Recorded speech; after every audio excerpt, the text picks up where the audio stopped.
Olá, amigos, tudo bem com vocês? Hoje eu tenho uma honra de receber um grande amigo meu, recém-promovido a tenente-coronel. Isso. Parabéns, Valdez. Obrigado, meu amigo.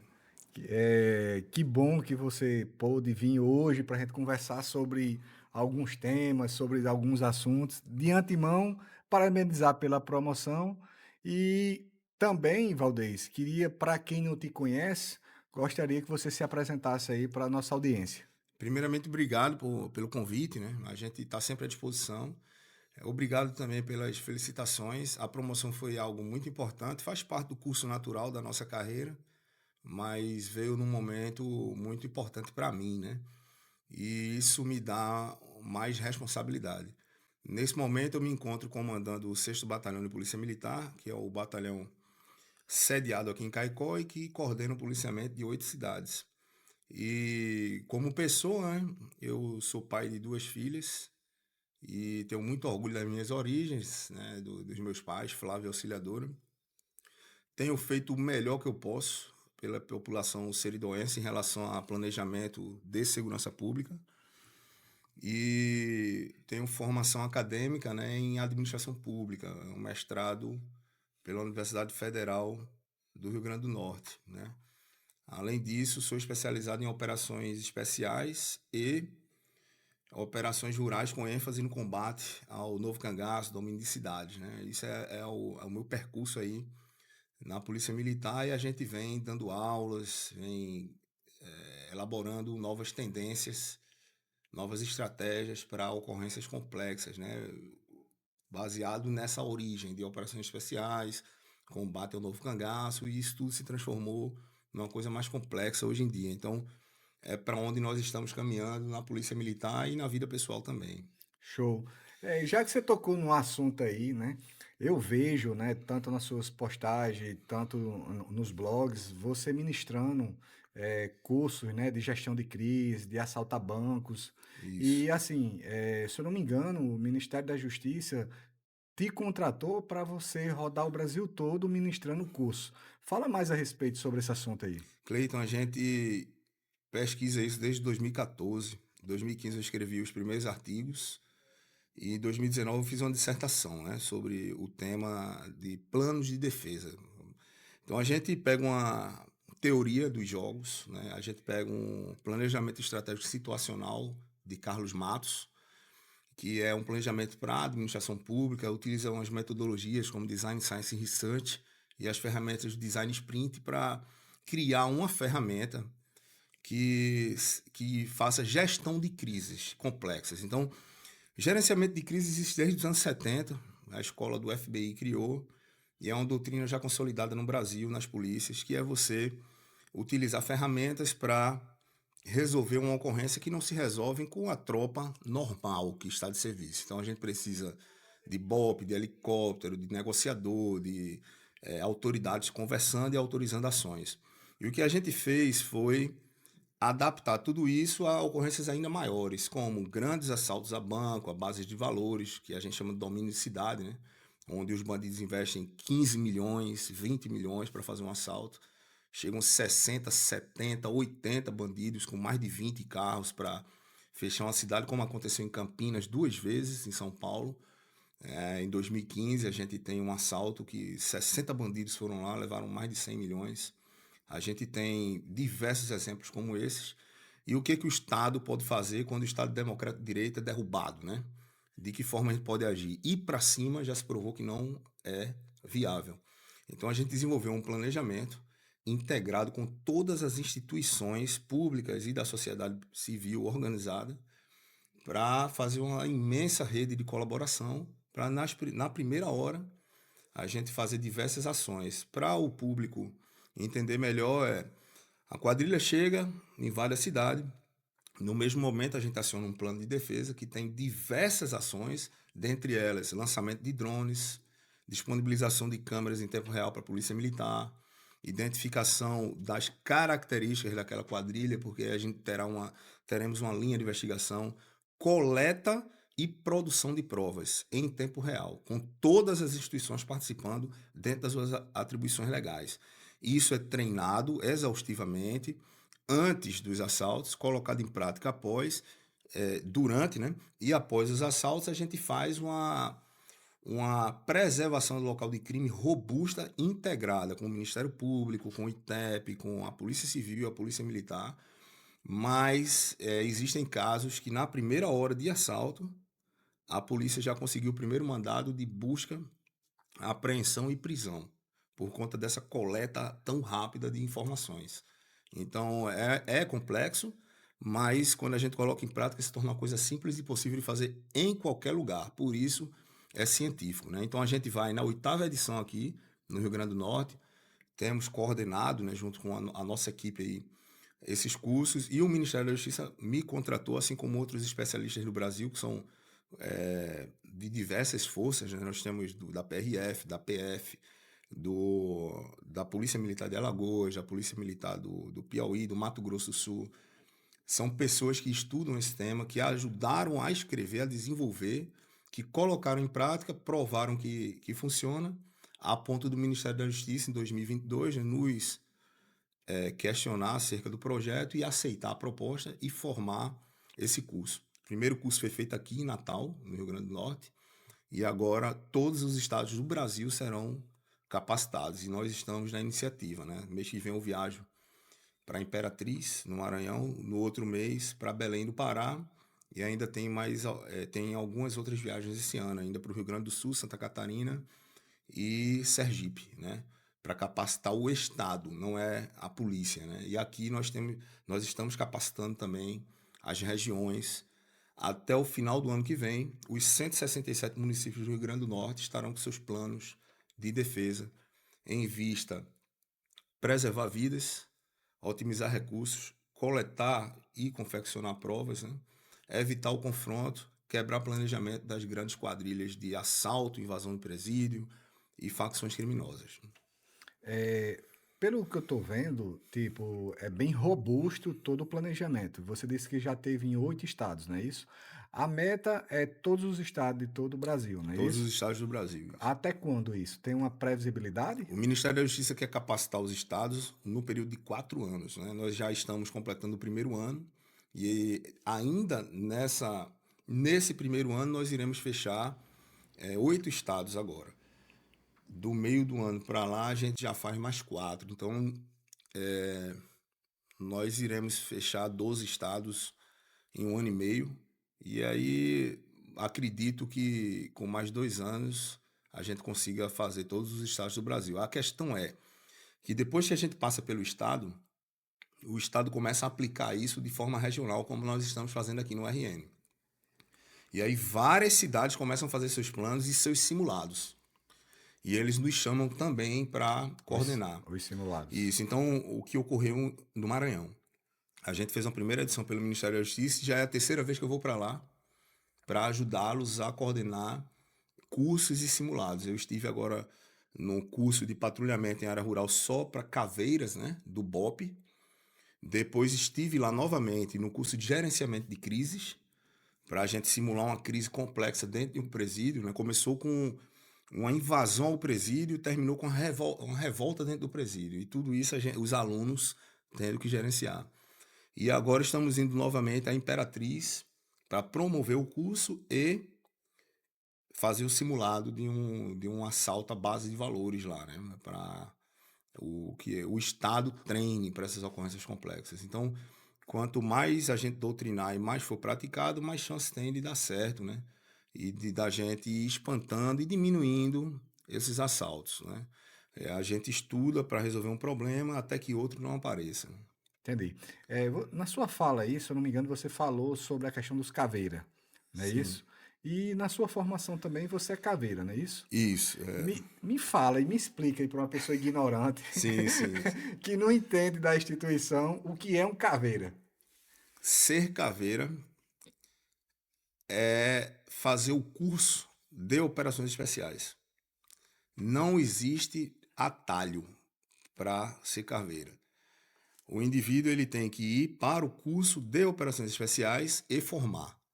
Então, além disso, nós, a partir do momento que formamos, nós adquirimos uma responsabilidade eterna, que seremos cobrados por nossos irmãos do mundo inteiro. Então, eu preciso estar bem condicionado, eu preciso ser honesto, eu preciso ter pulso, né? Preciso coordenar, comandar, resolver problema e cumprir qualquer missão a qualquer hora, em qualquer lugar. Então, isso é ser um caveira. Não é fácil, porque nós somos seres humanos, temos problemas, temos crises, né? Temos pecados, mas nós somos testados no fogo, né? E no sangue, no suor e na lágrima. Então, existe uma transformação de filtros mentais que fazem com que nós passemos a pensar de uma forma diferente, que é cumprir aquela missão e de qualquer jeito. Então, a gente precisa assumir a responsabilidade e cumprir. Então, não existe atalho para ser caveira. Ser caveira é fazer o curso de operações especiais. E ser caveira é manter a marcha, né? Romper a marcha é fácil. Continuar marchando é difícil. Já dizia o Sargento Antônio, o saudoso lá do BOPE, né?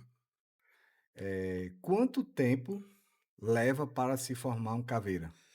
Veja, o curso ele varia de estado para estado e de país para país também. Mas normalmente gira em torno de 4 meses. Então temos cursos aí de 3 meses, temos cursos de 6 meses. O meu Isso. foi 5 meses, né? Então, intensivão, sem parar, você se interna lá e Isso é um isso. curso que é avisado, que é um curso em período integral, não existe liberação. As liberações a gente recebe, a gente nunca sabe quando vai ser liberado, quanto tempo é essa liberação. Então, a gente fica nas mãos da equipe de instrução. Existem diversas fases. A gente inicia uma fase de sobrevivência, uma fase chamada fase rústica. Quem passa daí vai para uma fase mais tática, onde a gente aprende resgate de reféns, ações táticas especiais, né? Lidar com explosivos, operações verticais, estágios de montanha, paraquedismo, depois mergulho, né? Depois a gente entra numa fase de operações, onde a gente vai aos poucos colocar em prática a parte rural, a parte urbana, as partes técnicas como tiro, policial de precisão, negociação, explosivos, salvamento aquático. Então a gente vai testando tudo que aprendeu e no fim a gente faz uma nova fase rústica, onde a gente fica num ambiente de guerrilha. A gente aprende o que é uma guerrilha, o que é fazer contra a guerrilha, o que é uma rede de apoio à fuga e evasão, o que é uma linha de apoio à fuga e evasão. Em determinado momento, tudo isso é testado no fim do curso, onde a gente passa por um, um exercício, né? De captura inimiga e a gente é interrogado durante algum tempo com algumas técnicas de interrogação, de interrogatório, né? Eu E, fico até imaginando. e em determinado momento a gente é resgatado e a gente forma, né, o caveira. Então, o curso de operações especiais, ele tem esse nome no Brasil, né? E esse curso de operações especiais forma caveiras. Existem operações especiais que não são caveiras, mas são ótimos técnicos também, né? E resolvem grandes problemas. Entendi. Se a gente fosse falar proporcionalmente, de 100% de pessoas que entram para fazer formação de caveira, quantos por cento sai formado? De 5 a 10 no máximo, né? De quantos? Por exemplo, de 100, O meu curso começou com 82 e terminou 12, né? É, tem, um pouco mais de 10 a 15%, mais ou menos. tem curso que termina 3, 2, né? Tem curso que terminam muitos, mas isso não mede a dificuldade do curso. Isso é um indicativo de que os alunos estavam extremamente preparados, né? É um curso que você precisa estar no momento da sua vida ideal para fazer. Isso envolve muito mais a questão psicológica, né, do Re- preparo, da maturidade Resiliência. do que o físico, porque físico é obrigação. Você não pode ir para um curso desse sem Despreparado. estar, no mínimo, tirando 10 no teste físico, né? Todos estão tirando 10, todos nadam bem, todos correm bem, todos fazem os exercícios que precisam fazer, estão bem condicionados fisicamente. A questão é você acreditar na equipe de instrução, se entregar ao curso e ser extremamente resiliente, vai passar por cima de todas as dificuldades que você se depara, né? Cada aluno vai se deparar com uma dificuldade diferente. Então, tem alunos excelentes na parte rústica, e quando precisa de um pouco mais de técnica, de um pouco mais de delicadeza, o aluno ele tem dificuldade, né? Outros são extremamente precisos em tiro, em explosivos, em conceitos, mas na parte rústica passa sofrendo demais. Então, O você que tem que ser um seria meio termo em tudo, né? Você não pode ser muito bom em alguma coisa e ruim em outra, não. Você tem que ser média? uma nota 7, 7,5. Esse é o caveira. É o cara que quer demais e que passa por cima da dificuldade. Não precisa ser super-homem para fazer, não. Quando você fala rústico, seria mais ou menos o quê? Para sítios, na zona Isso, de Caatinga, como é que seria? rusticidade nesse ambiente é você estar num ambiente que te machuca, né? Então, desde o sol, da sede ou do frio, aos arranhões que você vai adquirindo durante a progressão num terreno ruim, a sede e a fome, e você já saber como seu corpo vai se comportar diante dessas adversidades. Então você sabe que aqueles sintomas irão passar e que em determinado momento você vai obter água, vai obter alimento e que você tem condições de cumprir a missão, mesmo com o corpo dolorido, mesmo com sede, com fome, com muito sono. Isso a gente é testado exaustivamente, a questão de sono, de frio, de calor, de ferimentos no corpo, né? Você Então é pede para isso. sair ou, por exemplo, você é desqualificado, por exemplo? Existem as duas situações. Na grande maioria, o policial, o policial não, porque aí nós temos até outras Ofensivos. instituições que tentam participar, né? Mas em sua grande maioria policiais, de todas as áreas. Um bombeiro pode Pode tentar fazer. Ele pode tentar fazer, né? E os militares das Forças Armadas também, o civil, PRF, Policial civil não. Federal. Polícia Civil pode, Não, mas tô um dizendo. paisano não. É um que a gente fala de paisano, que é o cara que não do meio da segurança pública, né? Muitas vezes os editais prevêem certo tempo de experiência, 3 anos, tá? Prevê um teste de aptidão de tiro, algumas habilidades específicas, né?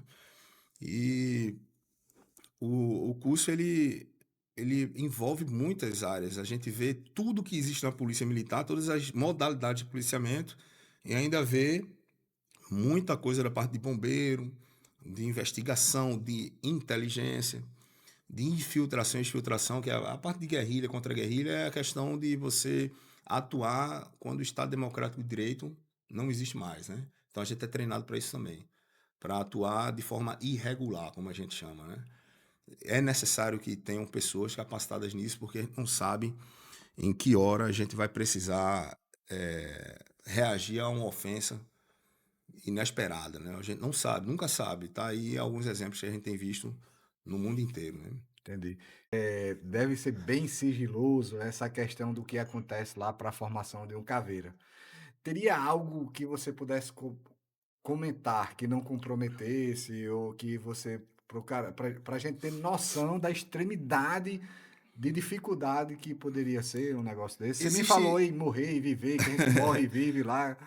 O curso ele tem algumas tradições. Isso é o que diferencia um curso de operações especiais, um curso de ações táticas especiais e um curso de caveira, né?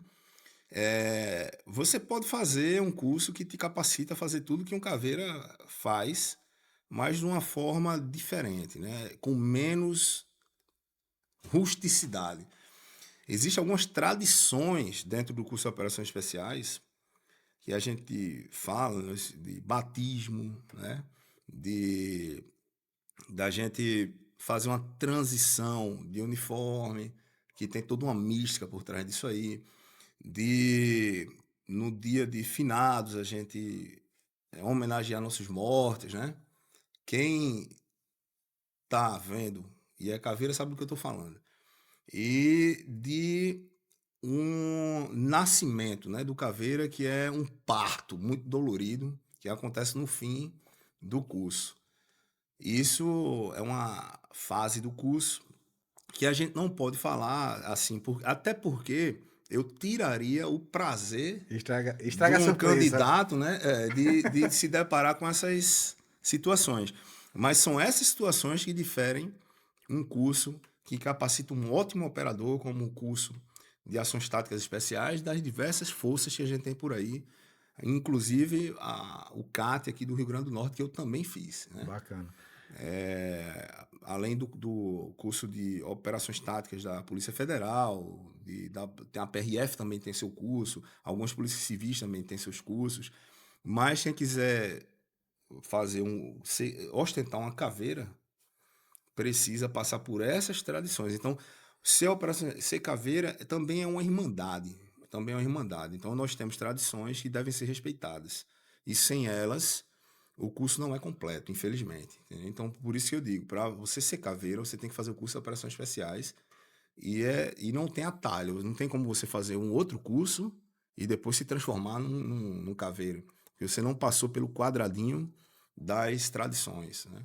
Então, essa é a questão. Apesar de que nós todos aprendemos no curso, de uma forma muito dolorida, a sermos humildes, porque a gente descobre, quem já não sabia, né, que o ser humano ele é extremamente volátil. A qualquer hora nós estamos aqui e não estamos mais, né? Então, humildade acima de tudo. Humildade não quer dizer ser fraco, né?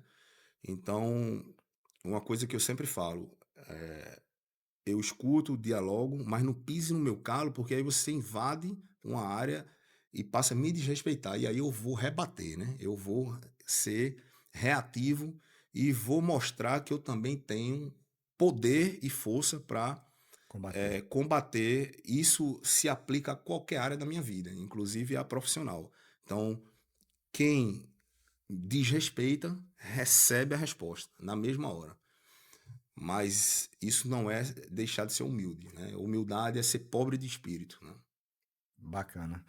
E que fatos você poderia, até uns exemplos aí, em questão de assalto a banco? Já chegou a ter troca de tiro? Tem alguma coisa assim Já bem fora da curva que você possa nós, comentar? olha, qualquer ocorrência de banco eu considero como fora da curva total, porque são ocorrências que as quadrilhas prioritariamente vêm com calibres de alta energia. Então eles no mínimo estão com 12, mas os seus integrantes estão portando 5,56, 7,62. Então, são calibres que transfixam paredes, né?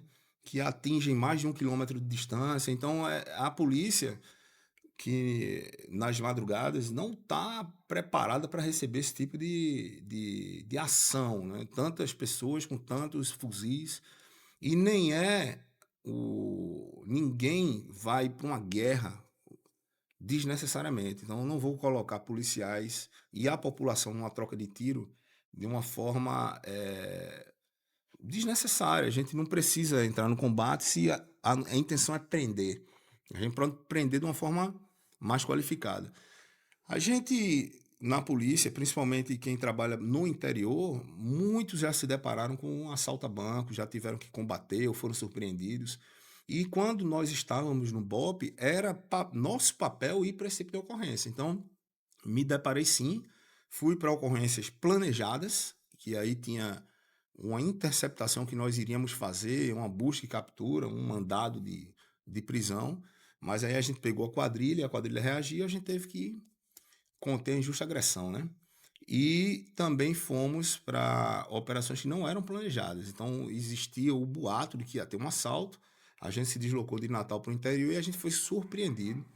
Como aqui em Tenente Laurentino, que uma quadrilha estava fazendo o banco, nós estávamos indo para outra cidade, achando que o assalto era em outra cidade. E ao passar pela cidade de Tenente Laurentino, nós fomos recebidos a tiro, né? Totalmente desprevenidos. Então, como era o BOP, a gente tem treinamento suficiente para desembarcar e nos proteger e depois progredir, né? Mas atrás de nós vinha o GTO de algumas regiões daqui. Então foi muita troca de tiro, a gente passou a noite inteira atrás da quadrilha. Amanheceu o dia, eles se homiziaram, né? A gente temporariamente perdeu. E um tempo depois a gente fez uma busca e captura a essa quadrilha e aí deu outro combate, mas já nas proximidades de Santana do Matos, né? E infelizmente alguns vieram a óbito, né? E por enfrentar o BOPE. A BOPE é uma tropa muito doutrinada, muito treinada. A gente, quando está lá, os integrantes têm evoluções no terreno, formas de progredir que são muito complexas e que nos dão certa vantagem para se proteger, não para atacar. Mas quando somos atacados, o BOPE sabe reagir de uma forma mais técnica e geralmente causa dano. Então é esse tipo de confronto, de conflito que a gente evita desnecessariamente, porque um de nós pode morrer, né? Além disso, troca de tiro entre calibres de alta energia podem matar pessoas em casa dormindo, né? As pessoas podem estar dormindo e os calibres transfixando, além do terror que a população recebe e nunca esquece. Então, imagina um assalto aqui na Coronel Martiniano, que você passa ali 2, 3 horas de muito tiro, muito combate, o trauma que não vai causar nas crianças e nos idosos que moram na região. Isso às vezes acompanha a vida da pessoa durante todo o resto da sua existência, né? Então é desnecessário, a gente pode usar estratégias como os planos de defesa que a gente tem trabalhado no Rio Grande do Norte e no Brasil para contrapor esse tipo de ofensa, né? Entendi. No seu ponto de vista, certo? Baseado no que vocês ensinam e aplicam, a resolutividade chega a quantos por cento? Olha, Cleiton, eu vou te falar que eu considero 100%. Por quê? Se a intenção é quebra de planejamento, identificação de vias de fuga e produção de provas, se uma quadrilha dessa chega em qualquer cidade dessa aí, a gente não faz nada e sobe só um drone de um colaborador e a gente consegue filmar 40 minutos do assalto, vendo toda a movimentação dos bandidos, captando áudio e vendo a via de fuga que eles tomaram, então a gente já atingiu o objetivo. Mesmo que todas as outras ações que estão planejadas ali não sejam executadas. Se uma câmera de uma loja colaboradora conseguiu captar áudio e pegar a movimentação corporal dos bandidos na frente do banco, a Polícia Federal e a Polícia Civil já têm condições de, pela movimentação corporal, identificar quem são aqueles bandidos. Porque são sempre os mesmos que fazem os assaltos. Então, o plano já deu certo. E, para mim, onde se tem plano de defesa é 100%. A gente não está querendo impedir o assalto, porque a gente impede o assalto com ações anteriores, que são de monitoramento de alvos seletivos. Então tá saindo um bandido do presídio, que é assaltante de banca, a gente monitora ele para ver se ele não está armando um assalto, prende antes. Mas durante o evento crítico, a gente não vai impedir o assalto, a gente vai prender. Então, para prender, a gente precisa de provas para que o judiciário nos conceda o mandado. Prender em flagrante é sinônimo de combate, de confronto. Então, nem existe estrutura suficiente nas cidades onde eles vêm para combater e pegá-los em flagrante. E também é arriscado, não vale na análise de risco, que é uma das disciplinas do curso, análise de risco, quando a gente faz a tabela e faz as avaliações, o risco da morte de um policial ou de uma vítima já descaracteriza a aplicação do combate, né? Então a gente está ali em busca de provas, de identificação dos indivíduos, de coleta de DNA, de coleta de digital, de coleta de assinatura no explosivo, de identificação de que quadrilha é, para que lado eles foram, para fazer uma busca e captura mais qualificada no outro dia, com equilíbrio de força. Então, se um drone subiu, se a gente pegou uma filmagem, ou se um colaborador cadastrado no plano falou, olha, o sotaque é de São Paulo, então a gente já sabe qual é a quadrilha que está atuando aqui. Isso aí a gente já tem monitoramento, já tem uma linha de investigação para o delegado da Polícia Civil, já tem como ele correr atrás de ligar os pontos e chegar à autoria, sabe? Coisa que antes a gente não tinha. A maioria dessas quadrilhas assaltava e ia embora, a gente não sabia nem para que lado eles foram. Então, para mim é 100%, a partir do momento que a gente coleta qualquer prova. É isso que é bom no plano de defesa, é custo zero, né? É zero investimento do Estado, porque a gente conta com o que já existe no local. Entendi. Qual foi, não sei se além dessa que você falou, teve alguma outra ocorrência que teve também, vamos dizer assim, uma perseguição mais longa, por exemplo, sei lá, passou 2 dias procurando um- os assaltantes de banco ou algo do tipo? Eu já tive uma situação da gente ficar uma semana em busca de interceptar, né? Então foi uma semana dentro de um sítio esperando a movimentação de bandidos, mas o que aconteceu foi que nós desestimulamos a ação e, contando com o apoio da Polícia de Pernambuco, da Paraíba, a gente conseguiu prender a quadrilha, parte da quadrilha vindo na BR-101. E os que estavam no Rio Grande do Norte para fazer, inclusive a cidade era João Câmara, eles desistiram de fazer porque eles não viram movimentação da polícia. A movimentação da polícia estava irregular. Eles começaram a achar que tinha algo estranho, porque a polícia local ela estava recolhendo mais cedo, sabe? Tava colocando policiais a pé durante o dia. Então, eles acharam estranha a movimentação da polícia local, porque eles vinham monitorando há muito tempo. Ele não tinha Então, aquela. eles imaginaram que eles estavam assim porque tinham uma segurança extra em algum lugar. E estavam certos, né? Porque o batalhão de choque, o BOP, estava na área para interceptar a quadrilha chegando. A gente não queria esperar eles fazer o assalto para entrar em confronto, não. Mas se isso ocorresse, tinha efetivo suficiente para impedir o assalto nessa ocasião específica. Mas isso é contra a doutrina atual, de evitar o confronto. Né? Mas tínhamos até toda a rede de apoio, todas as ferramentas que nós chamamos de alternativas táticas. A gente tinha negociador, tinha policial, atirador policial de precisão, a gente tinha um time tático, né? E tinha um armamento químico e o batalhão de choque estava lá para reforçar a região, né? Caso necessário fosse fazer uma busca e captura com inquietação ao redor, então a gente estava totalmente preparado. E a gente prendeu eles antes, né? Então durou uma semana de muita troca de informação para a gente saber quem estava lá para fazer o assalto e quem ainda estava para vir. E a gente evitou aqui, prendeu parte da quadrilha e posteriormente o batalhão de choque pegou o resto da quadrilha, uma semana depois. Inclusive o Coronel Soares, que é, que é meu comandante hoje do regional, era meu comandante nessa época também. No BOP.